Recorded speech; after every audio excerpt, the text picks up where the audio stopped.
So we're still in the middle of Perek Chav Daled, and we are in the midst of the discussion between Eliezer, who's recounting the story of Eved Avram, recounting the story to the family of Rivka Imenu.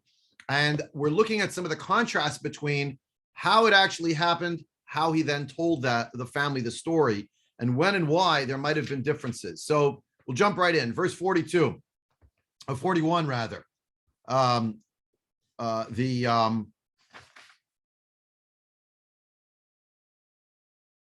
got to keep going backwards. 39, sorry. The Eved says maybe she will not agree to come along.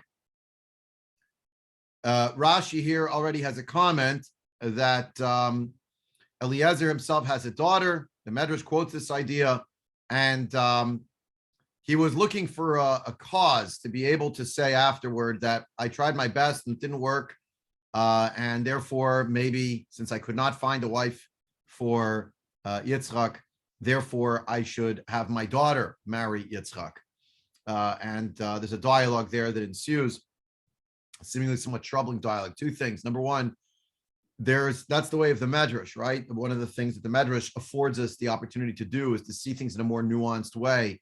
When we read on the level of Pshat, the Eved known to us as Eliezer is entirely faithful and devoted and self-effacing. His name doesn't appear. He doesn't have any personal skin in the game. He just wants it to work out for his master. Total subservience, total devotion. The Medrash opens for us a line of understanding a more complex, more nuanced view of the personality of Eved Avraham. Now, in the intermediate phase, that seems almost as if it is critical or a pejorative description of Eliezer, maybe knocking him down a peg, if you will. You think he was so righteous? He had personal negiot involved. He had his own personal stake. But on the third phase, the third level, you could say thesis is the pshat, antithesis is the medrash, but the synthesis is being able to appreciate that notwithstanding whatever his personal issues might have been, whatever personal thoughts he had and entertained even about figuring out how really Yitzchak, the son of his master, was destined to marry his daughter. Nonetheless, he carried out the mission faithfully. We should appreciate those three layers. I sort of set it up in the traditional, I think it's dialectical method, but I think that is what's going on. In other words, it's not that the pshat tells us the truth, but then the medrash tells us this is the real truth, and the pshat is now just a facade. The pshat is what's happening in the theater of the real, if you will. That's, in other words, that's what the Torah wants to record, and that's what Hashem wants Moshe Rabbeinu to write down. That's the story. The Medrash gives us other aspects to consider that were not in the official recorded version, but try to give us more nuance. And our job very often, and I think that's actually what Rashi is trying to do. That's why he thought that, and that's what he wrote in the third chapter of Sefer Breishet. He tucked in Perek Gimel, he tucked in a programmatic statement about what he's endeavoring to do. So he says, I'm basically trying to do pshat, and I'm also trying to bring divrei agadah, words from the world of midrash, when they are going to dovetail with the pshat. Tamar, you had your hand up. Go ahead. Just unmute yourself before you speak so we can hear you. I just wanted to understand. I'm always puzzled. For instance, this Rashi that you just quoted, he doesn't say it may be that or possibly. He says this is how it was. And I don't understand on what basis that type of statement is made. Right. And generally, that's how it functions, except when Rashi inserts the davar acher clause, right? That's when he's allowing for, if you will, a plurality of understandings, or to say it maybe in the parlance of the study of Rashi, there's a question that Rashi is struggling to answer, and therefore he needs two different approaches in order to try to come toward an answer, but they're both in the manner of the parabola that approaches the y-axis, doesn't actually hit it, or the asymptote. Maybe it's just like it's coming close, but doesn't. It's close. So we need the other one to sort of hold it up. In cases where Rashi does not do that, as you're pointing out quite rightly, he's also choosing, in most cases, from a digest of midrashim. First of all, choosing to invoke a medrash as opposed to just ignoring it. There are many that Rashi ignores. Look through Medrash Rabbah and Medrash Tanchuma and various other midrashim, and many different midrashim out there. The Pirkei Rebbe Eliezer and the Psikta, he doesn't quote, he ignores. That's actually much of the time. So I'm sharpening a question. Rashi made for this medrash, took it out and said, this one is going in my parish. And when he quotes it, he doesn't quote it ever with the word. The Ramban will invoke the word ulai or yitachen, maybe, or it's possible. Rashi says, this is it. Now, is Rashi being so categorical? No, part of Rashi's genius is in the trenchancy of his phraseology. The whole dialogue between Rashi and his own grandson, the Rashbam, we saw this already ages ago. We opened it up inside, but the Rashbam at the beginning of Parshat Vayeshev, an autobiographical remark by an anecdote on the part of the Rashbam saying to his grandfather, Zaidi, you're doing amazing things, but you know what you're doing is not really pshat, right? It's not pshat. So, and the dialogue, I'm paraphrasing. I'm sure it wasn't as glib as I'm presenting it. I don't, Khalila, mean to be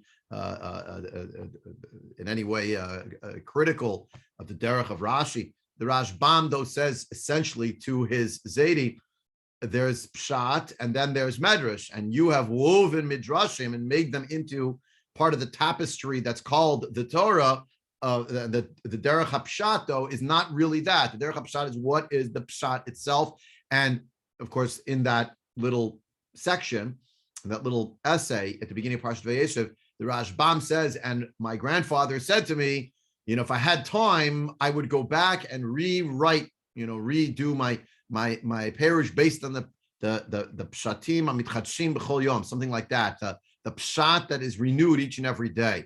Meaning, I'm not so sure that everything that I wrote is, that's the only way it could be read. You know what I mean? Rashi didn't have Rashi, though. So Rashi was Rashi. Meaning, there isn't a larger playing field. Rashi's quoting from Menachem ibn Saruk, here or there from Dunash ibn Labrat rarely, and obviously from Onkelos, from the Targum, our first Aramaic, or the most authoritative Aramaic translation that we have. Other Targumim exist as well. So here, Rashi's trying to answer a problem that's in the text. There's a question, and his answer is, okay, it fits the question that I asked. So we have to always figure out, okay, well, what's the question? So look at verse 39, right? It says specifically, Va'omar el Adoni, Ulai lo tilecha isha acharai.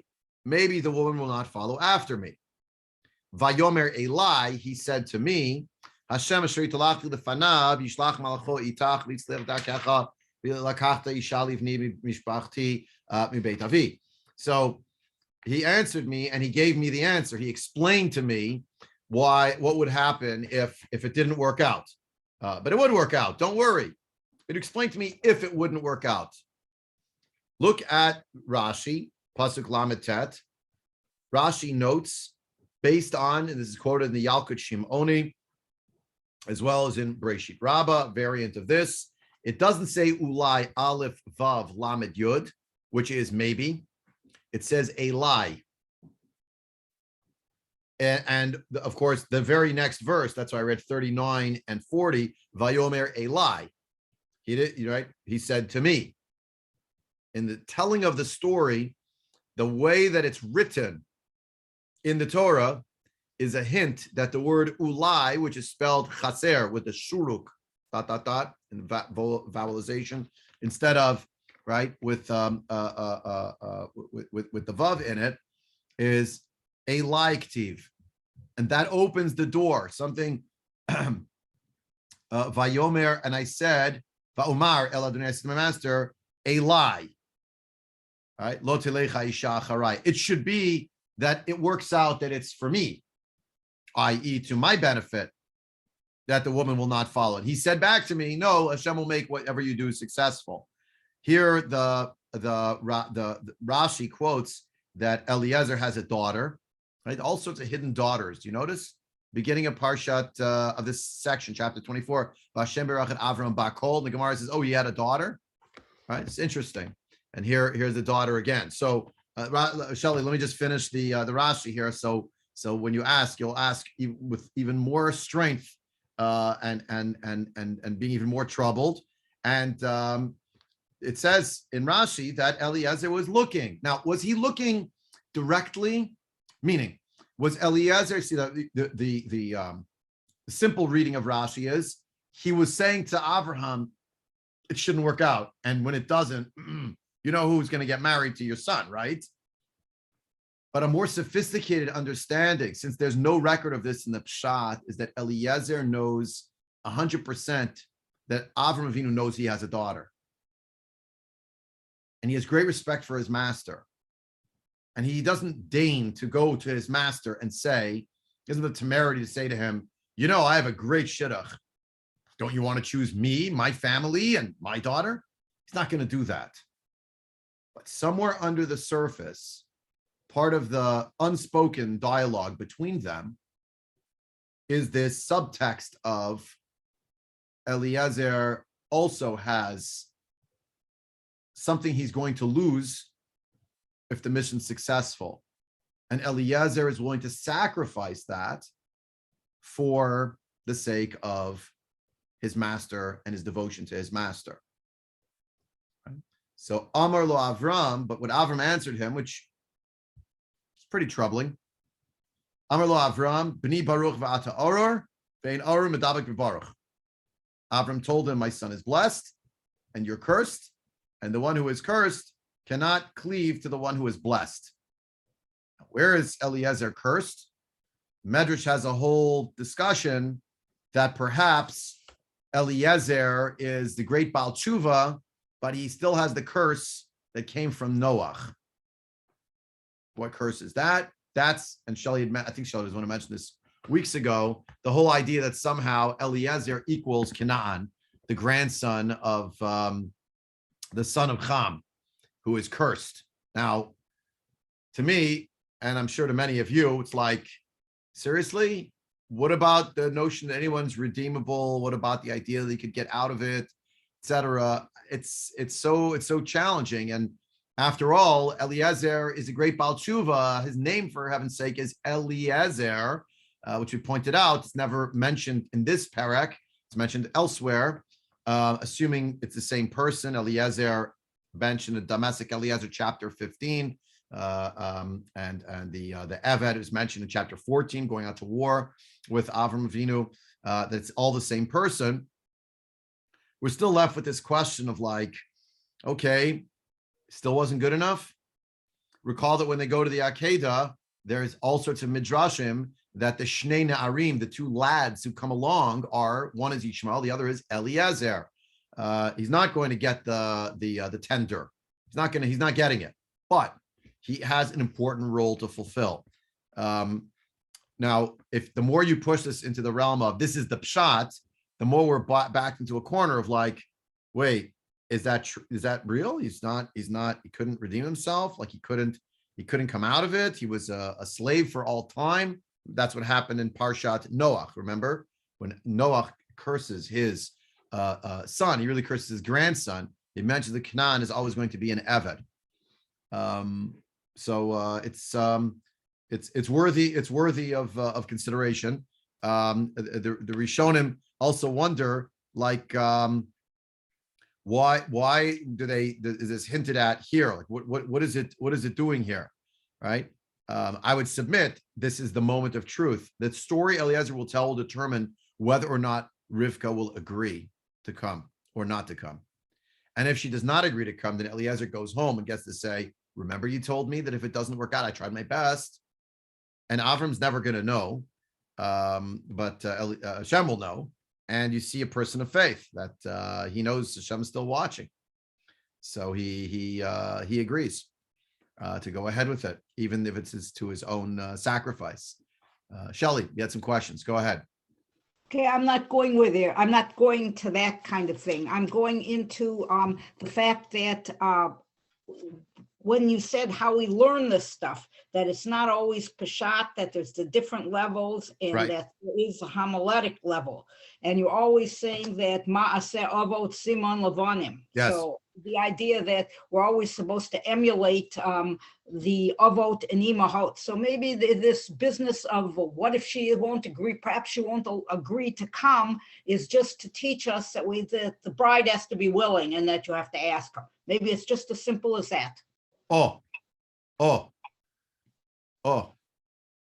Machloket in Masechet Kiddushin about what we learn from this section. This section, and really back in verse 8.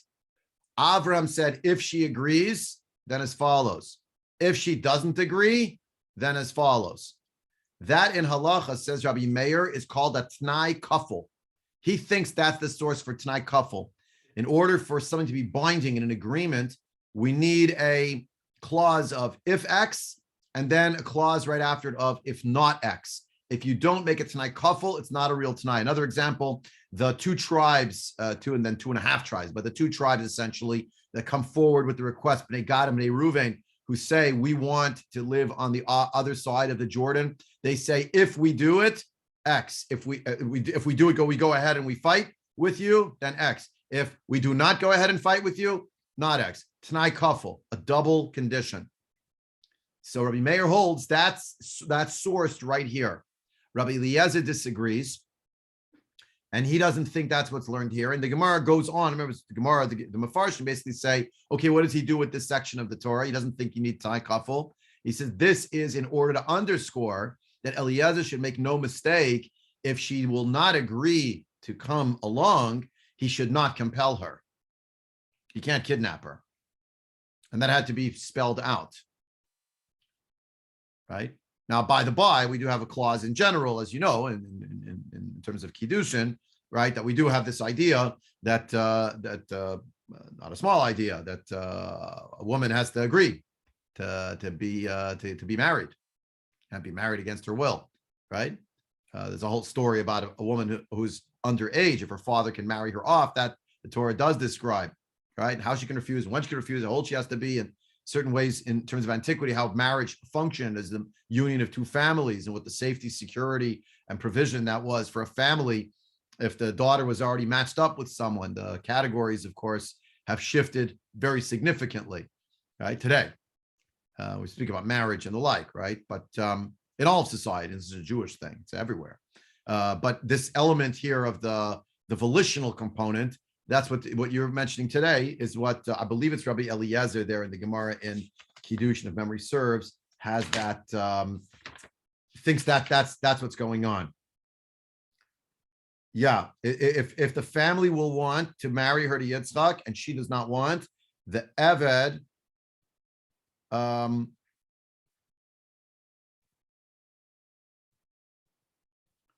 yeah, I think that the Eved cannot agree. Cannot take her against her will.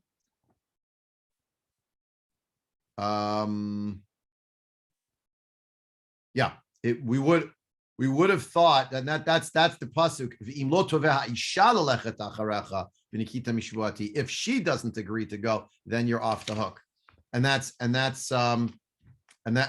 happened. What happened there in the story. When you look though at the way Eliezer tells it in verse 40, it doesn't mention that part. In 39, verse 39, I said to my master, maybe she will not come after me, she will not follow after me to go. He answered me, God that I went before will send his angel with you. You will be successful. You will take this woman for my son from my family and from my father's house. Right? Then, meaning if she won't, here's the circumstance where you won't be bound by it.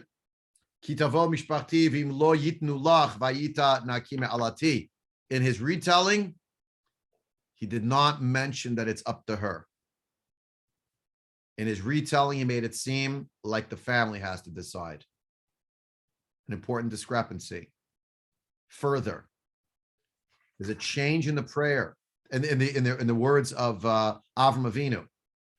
Go back and look at verse. Too many pages open here. I'm sorry. Verse what would it be? 9? No, sorry, 7. Look at verse 7. How Avram Avinu spoke to Eliezer when he mentioned God. He mentioned Hashem took him out of the house of my father's house or my birthplace, and he spoke to me and swore to me, right? And he will send his angel before you. Now in verse 41 rather, it's a little shorter. What's missing in verse 40 that was in verse 7? I'll let you see it so you get the aha moment. It was left out.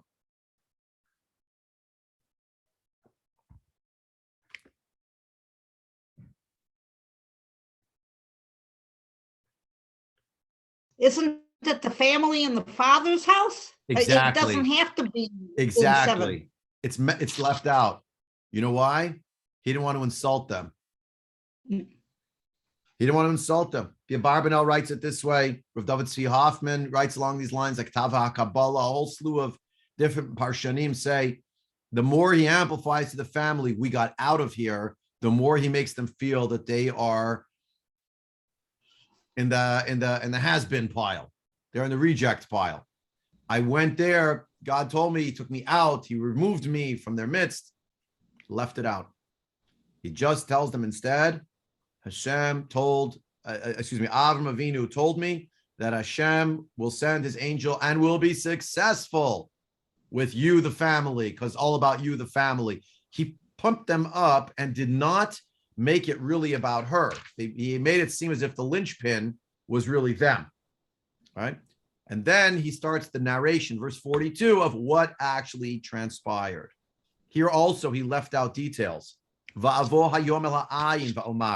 I got to the place, but they're leaving out a piece. Go back to your other screen, if you will, your other pages. And if you open up, when he actually arrived, it gave you some other details, right? It said the time that he arrived, verse 11. It said when he arrived, didn't it? It says specifically that he went to the well exactly at the time when those who are going to be drawing water were coming out. But when he tells this story, he just says, I came to the well and I said. He left out all the other people who were in the scene, right? It became a minimalist description. And some of the Mefarshim point out that this was because generally the people who could afford to send others to go draw water did so. The poorer people, they had to go draw the water themselves. Rivka and her family are actually, according to this reading, members of the aristocracy.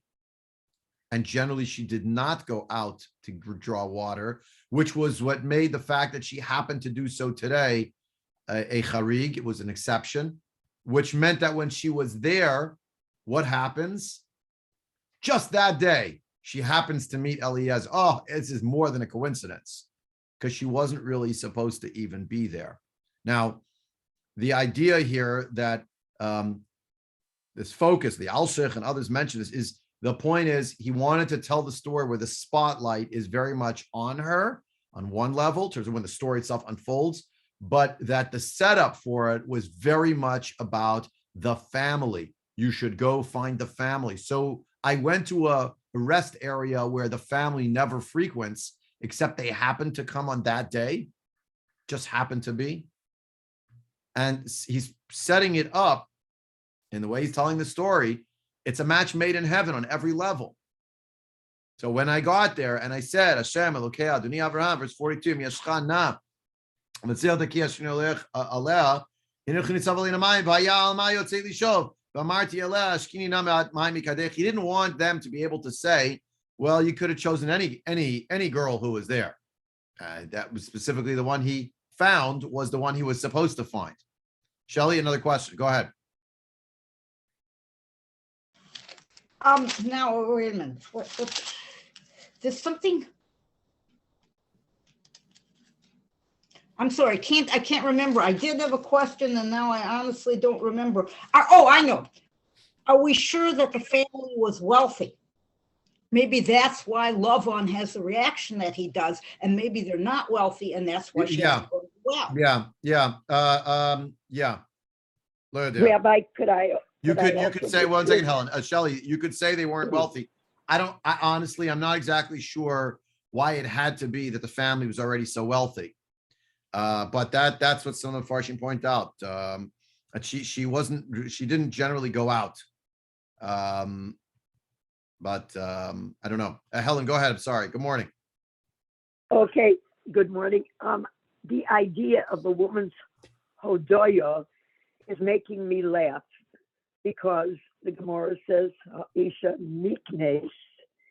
When it comes to Yifta, we get the feeling that Abraham is being very kind in taking her despite her gynecological disorder. And I'm not seeing any hodoya from the woman. Any hoidaya from That Rivka? she is agreeing. She is have a point of agreement. And We didn't get there yet. that Hold on. took- She is going to agree. I'm saying the very fact that she does agree Oh, is rather comical because anywhere around before and after, I don't see the point of a woman's agreement. And besides, she's already showing agreement by taking Eliezer to the family home. fair enough. So this hodoya from a woman is a rather new feminine point. I'm not sure I understand what you mean by hodaya. What do you mean by that? That she waiting for her to agree. Oh, It's, you're saying she we already need her signaled a few agreement. times that she agrees. Could be, but Right. it was important to get the buy-in of the family clearly, and that is what happened. Right? I mean, So what is that's more why he's telling them the important? whole story. Is it more important that the family agrees or that she herself is saying, I agree? More, in the end, it'll be more important than I think that she says, but the family is a very important factor here. And the way Eliezer tells us stories to tell them, you should realize you're really at the center of this whole thing. Now I'll get to the part about the girl at the well. That's where he comes to that in verse 42, 43, etc. Is that where he starts to get into the part about the story where he's going to mention these other her as a factor and a feature. But yes, she has in certain ways signaled that she's willing. Although he didn't say to her yet about the marriage part. That's only coming out at the table. Remember when they're at the well, he never says to her, "Oh, I want you to marry my master's son," does he? No. And now when he gets to the house, now he starts telling him the whole story. Before I eat, I have to tell you the story. Here's who I am. I'm Abraham's a servant, right? And he gets into it. And now they're realizing, oh, this is about marriage. But he's telling them the story and saying, this is trajectory. I came to the well. This is, she came out and we had this whole conversation. But before I get there, I need you to know the backstory about why the meeting was already so significant. I mean, from her perspective, it's very nice that she had great kindness in offering to give water to this man and his camels. But his reaction was over the top. He was giving her jewelry for it, lots of it. He's bowing down, he's jumping, he's exuberant. And it's a nice thing, but you go to the restaurant, can I please have a glass of water? And the person's like, sure. And then you pay them with a satchel filled with $100 bills. Something's not adding up over here. right? And great prayers. Like, this is unbelievable. It's all from God. I just did you a favor. Like, it's not that big. Okay, but now we get to the house and he's explaining to them, do you understand all of the factors that went into this with what my master said and what I won't say my master said, right? Because I don't want to offend you, but right? Everything's arranged to get to this point.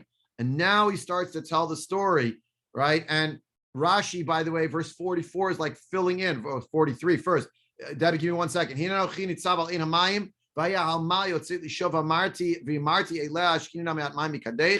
want to ask for a drink, to have a drink of a little bit of water. Actually, he said, Hatina kadech v'eshteh. Here he changed Ashkini Nameat Maimi Kadech, right? So it's something here also, a little bit of a description. And then, when he explained what happened with in Pasuk Yud Zion, he said, Hagmi'ini Nameat Maimi Kadech, right? He's telling her Hashkinina. So what is Hashkinina versus Hagmi'inina? We'll have to understand that in a moment. Number one. Number two, then verse 44, V'amra Eli Gam Ata, you should also drink. She said to me, you should also. You also means, and you and, says Rashi, Gam l'rabar anashim she'imo, all of the people who were with Eliezer. Remember, we talked about this, that the way it sounds in the story is Eliezer took 10 camels, saddled them all together, and he walked by himself with 10 camels. We rode the first camel. There were 9 camels. They all showed up. But we learn here, Rashi fills in the gap, like we weren't aware of it then almost. It sounds like Eliezer just like by himself, the hustle and bustle of people. It's Eliezer and a whole entourage of people. She told him, you and all of the people who were with you. It comes out. So now the word gam. Now, does that mean it wasn't happening before? No, it was. But the camera, in quotation marks, didn't focus on them. They were like in the background. Now it's a minimalist retelling of other elements. The minimalist retelling is of the other women who are at the well. And what's amplified? You also, because there were a lot of people with you. I'll give water to all of them and also to your camels. Yeah. So what's getting told, what's not, what parts are being amplified in the story, what's sort of fading into the background, right? All of this happening in Eliezer's story. He's telling us the narration, and the way he tells the story gives us insight also into how it actually transpired. Many examples of this. I'll give you a couple in a minute. Debbie, go ahead. I'm sorry to keep waiting. Nice to see you. That's okay. Nice to see you too, really. Do you know how the European Jews live Torah? I actually remember my mother as a little girl telling stories of how the poor people carried their own water from the well. So that's just a comment. My question is more about, are there any commentaries in terms of how the woman having to agree to the marriage that we're talking about is connected to the present Aguna issue? I hate to get so controversial. It's not, well, it's not so controversial. It's a long-standing thing. It's not. I mean, is there, just like if the woman has to agree to the marriage, shouldn't there be the equivalency to get out of the marriage? No. You're about to take me way far afield. The answer is yes. Oh, okay. And there is, except that the way the halacha is stated, based on the Torah itself, makes for a much more complicated landscape, which on one level, my understanding, may be totally wrong, is that it is related to the protection of women in society. But the flip side of the protection is that it can also be the same way it could be a fortress of protection of marital institutions. It can also be a prison and chains. Okay. And one person's body armor is another person's, iron cast. And in different times, it's also in different ways. That's my understanding of it, because the Torah explicitly does say that the man is the one who has to give the get. In terms of how the halacha functions, really the woman does have to accept willingly, except if there are other circumstances where, and you've heard of heter me rabbanim, it only works in one direction, and there's a whole aguna problem, and there's the whole prenup, halachic prenup, and back and forth it goes. But on the specific point, like, here we're talking about Rivka Imenu, where she was not being taken. The point here is she's not being taken prisoner. It's a halacha psuka. According to Rabbi Eliezer, that's what we're learning from here. There was a hava mina. You might have thought that she could be. I mean, we could spend the rest of this time talking about aguna issues. We probably need a separate session for it. I do want to continue a little with Tanakh, so I'll go right back to it. And Rochelle, you had a question or comment. Go ahead, please. Good morning. Good morning. Yes, my question is, if they have already had the family agree that they would let Rivka marry Yitzchak, is Rivka feeling possibly coerced? I can't change my family and reject him, so that it's not totally her decision. It's a great point. Certainly in antiquity, as everyone on this call knows very well from their reading and the like, it was very often she was giving the nod, but it's what the family told her to do. It's a very famous, well-known, it's not famous, it's a well-known reality of the world. It's very, it's not impossible to argue that, in fact, whatever ambivalence she might have had was being wiped away. We'll see how the story plays out. We all know it. We've all read Parshat Chayei Sarah before. Is after Eliezer told that whole story, even the family said, well, what can we do? It seems like it's got to be this way. So they agreed. We'll see, though, that even in that agreement, there was maybe some, from the family's perspective, there was some kind of like ambivalence or some kind of idea that maybe they didn't necessarily want it to come to be. But your point is well taken. What was she supposed to do after they lined everything up? I would say sometimes it happens even today. A person feels the weight and the pressure of the circumstances that have all presented themselves. How could they not go through with it? So and that's what you see here. Yeah. Give you just one example because we're running short on time. What I said before, where now you learn the detail, there were all sorts of people there. But Amra Eli Gam Ata Shtei, you should also drink. So Rashi says, what's Gam? Means the Anashim Asher Imo, and stands to reason there were people who were with him. Another example of it just comes to mind, which is in Sefer Breishet, is in Parshat Miketz. The brothers stand before the viceroy of Egypt, and he's putting them through the paces and telling them they're spies, right?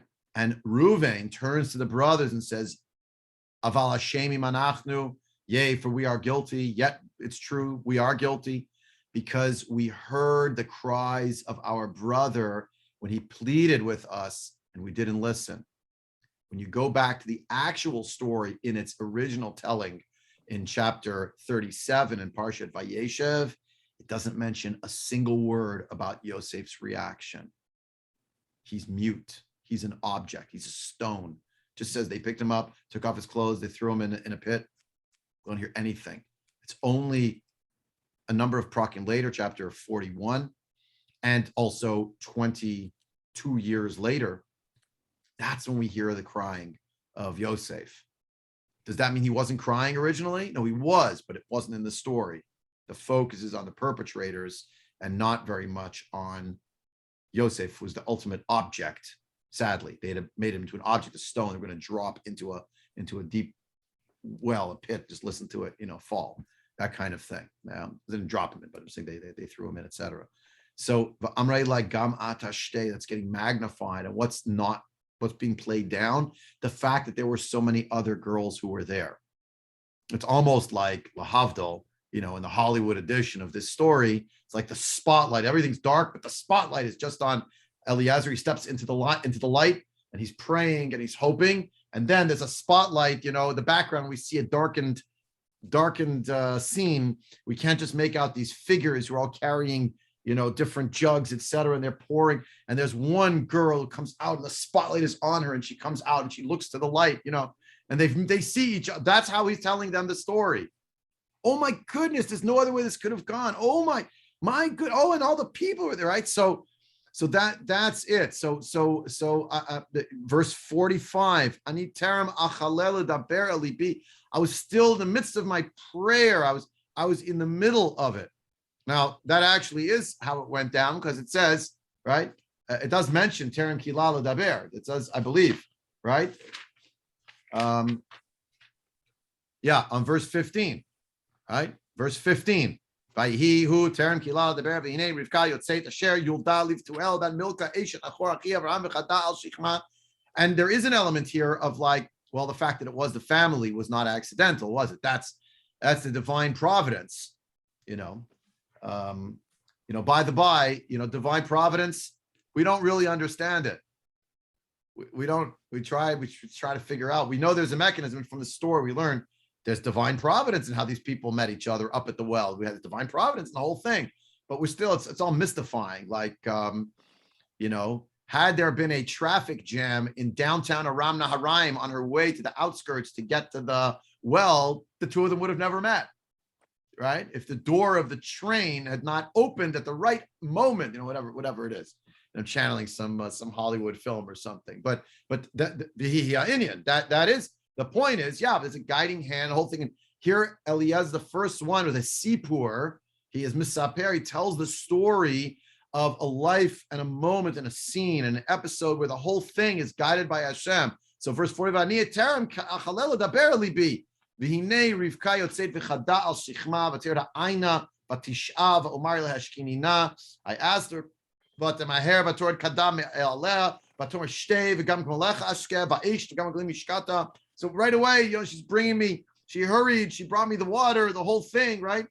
And now v'yishalota. I asked her, v'omar bat mi'at, whose daughter are you? V'tomer bat betuel ben nachor asher yodal mikah. When she told me the name of the family, that's when I gave her the jewelry. What does Rashi say right there? That's not how it happened.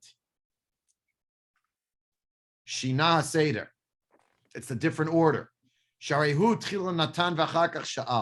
gave her the jewels, then he asked. Ella. Because he was worried they would turn it around and say to him, wait a second. You gave it without knowing who it is. So you don't really care who it is.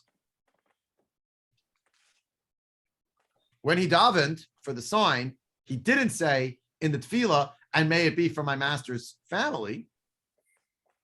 That was just icing on the cake. Now that's Rashi's view. I did mention that there were other Mefarshim who thought that in the story that the way he told it here is how it happened, that as he's taking out the jewels and the bracelets, the ring, instead of give her, he's saying to her, so whose child are you? And as she's saying it, then he put it on her. Because there is a bit of a question, why is it in that order? In Rashi's rendering, to my understanding, the idea is he gave her those jewels because the sign he had set up in his prayer had already been answered. The woman who will come and say, for you and for your camels, that's who it is. It's maybe, if you just stop there, it's nothing to do with the family, it's less a story about being directed to the right woman because she's designated from birth, and more about, here are the characteristics I'm looking for. The first person who will volunteer to have such kindness, that's who I'm looking for. Secondary to that is, if it turns out she's also from the family, that's more than I even expected. But the way he tells the story to the people at the table, it's very much a story about the realities of family. I've come for you. And to Rochelle's point from before, didn't leave that much wiggle room because he gave her the story. He gave them the story in such a way that, like, I don't know, right? According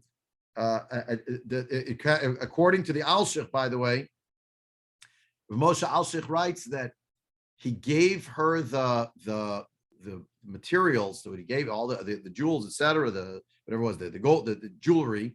He gave it to her so that they will understand that when he gave this to her as a gift, it wasn't a thank you gift for the water. It was already related to marriage. And it's back to sort of like Rochelle's point from before.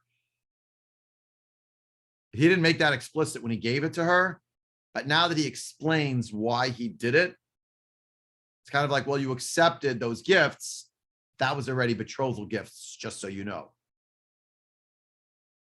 Now she could still say no and take it off and say, no. But it's less likely because she's already wearing the bangles. She already has the bracelets and the ring.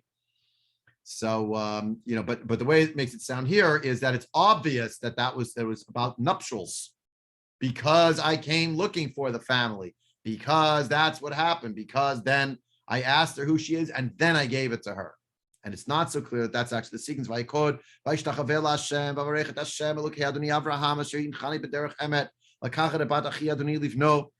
bow down now, I blessed God, who is the God of my master Abraham, who guided me in the true way, to take the daughter of my brother's of the brother of my master for his son.